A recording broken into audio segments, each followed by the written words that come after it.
Cubs fans, welcome to our channel where we bring you the latest Cubs news.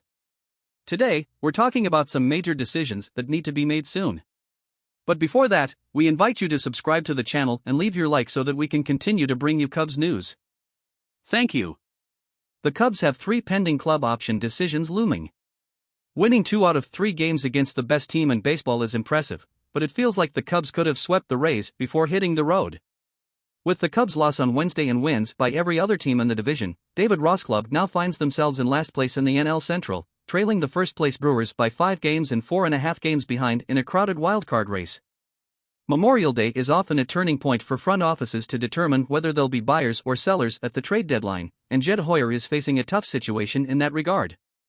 Technically, the Cubs are still in the postseason picture, but mainly because they play in one of the weakest divisions in baseball.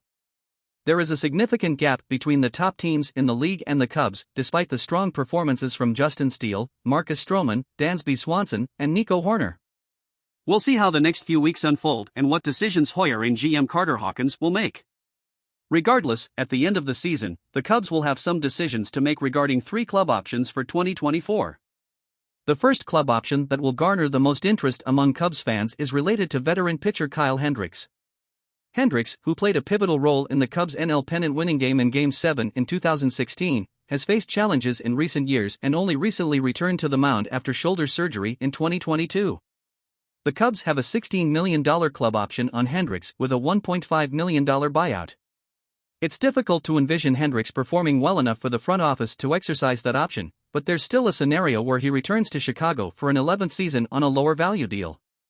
Veteran catcher Yan Gomez has experienced a resurgence at the plate in 2023, and it would be surprising if he's not back with the team next year, even if Miguel Amaya becomes the primary catcher. Gomez has a $6 million option with a $1 million buyout, so it won't be a significant expense to keep him for his experience as a mentor and game caller. Lastly, there's Brad Boxberger, who, along with fellow veteran Michael Fulmer, has struggled with the Cubs this year.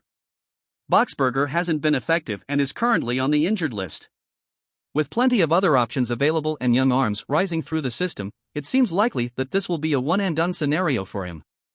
We'll be keeping an eye on all the updates, so don't forget to subscribe to the channel and leave your like. Go Cubs!